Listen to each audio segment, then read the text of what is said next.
동일 아이디어 하루 1분 생각하기를 실천하는 선가이버입니다. 태평양 쓰레기 1분. 수거를 이야기하면서 계속 플라스틱 쓰레기만 이야기하게 되네요. 자본주의는 좋지만 돈이 권력이 되어서 그 돈을 주무르는 집단들인 석유와 플라스틱 자본주의의 최고의 정점에 있는 곳입니다. 1900년 전까지는 석유의 소모가 크지 않았지만 이후는 석유는 절대 권력이 되었습니다. 그리고 그 석유로 만들어지는 플라스틱 또한 재활용 가능하다고 포장되어서 무분별하게 사용하게 되었죠. 단 100년 만에 이 둘없는 세상은 꿈꿀 수도 없는 세상이 되었습니다.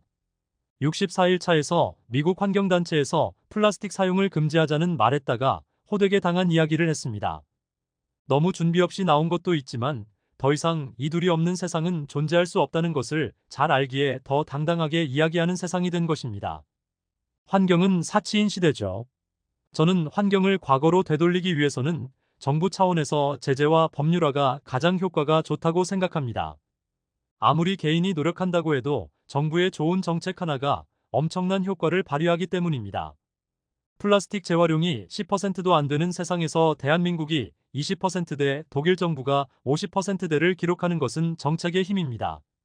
하지만 세계적으로 90%는 해양으로 배출되거나 매립되어서 500년 후 지구의 모든 곳을 미세 플라스틱 수풀을 만들 것들이죠.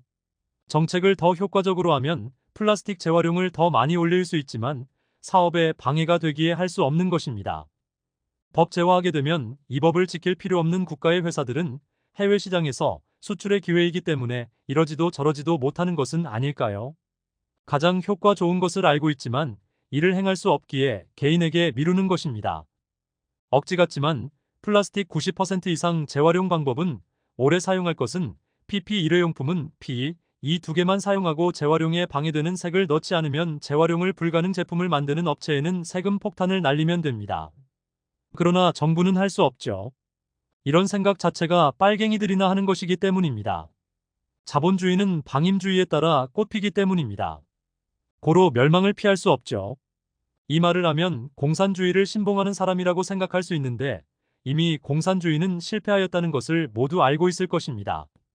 환경을 더 생각하는 새로운 환경주의가 탄생해야 합니다. 하지만 이 탄생은 대부분의 부가 지구의 복수에 의해 사라졌을 때 탄생할 것으로 생각합니다.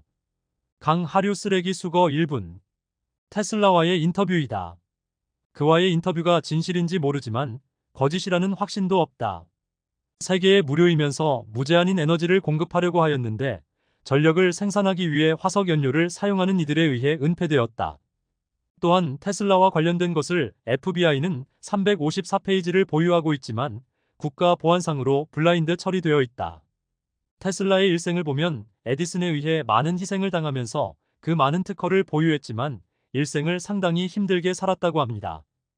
100년이 넘었는데 아직도 국가안보로 공개가 안 되고 있을까요? 그리고 1리터에서 100km를 가는 자동차를 만들려고 했던 사람이 의문의 죽임을 당하고 그 기술을 도전하려고 했던 이가 없었던 것과 1950년대에 너무 일찍 개발한 전기자동차의 운명을 보면 왜 인류가 멸망할 수밖에 없는지를 알게 됩니다. 그리고 현재 무한에너지는 불가능하니 생각할 시간에 합리적인 일을 하라고 합니다. 이 말을 했던 집단이 어디일까요? 지구에 가장 손쉽게 얻을 수 있는 화석 연료를 오랫동안 독점한 이들에 의해 엄청난 부가 쌓이면서 자본주의의 가장 큰 무기인 절대 권력과 마르지 않는 부를 갖게 된 이들에 의해 근 100년 만에 지구는 6차 대멸종을 걱정하는 처지가 되었습니다. 무한동력은 공학적으로 불가능하다고 알고 있습니다. 그런데 왜 불가능하니 절대 생각하지 말라고 했을지 갑자기 의구심이 드는 것은 무엇일까요? 아직은 화석 연료가 많이 남았으니 아직은 개발되어서는 안 되는 기술이어서가 아닐까요? 부와 권력으로 6차 대멸종 시 95% 멸종될 때까지 살아남은 이 권력층이 과연 후회를 할까요? 아직 지구에 엄청나게 남아서 자원화하지 못한 자원을 아까워할까요? 인간의 탐욕은 지구가 아니라 우주에서 추구했어야 합니다. 우주의 자원은 무한대이기 때문입니다. 이상입니다. 매일 동일 아이디어 1분 생각하기를 실천하고 전파하는 선가이버였습니다. 구독과 좋아요는 저에게 큰 힘이 됩니다. 감사합니다.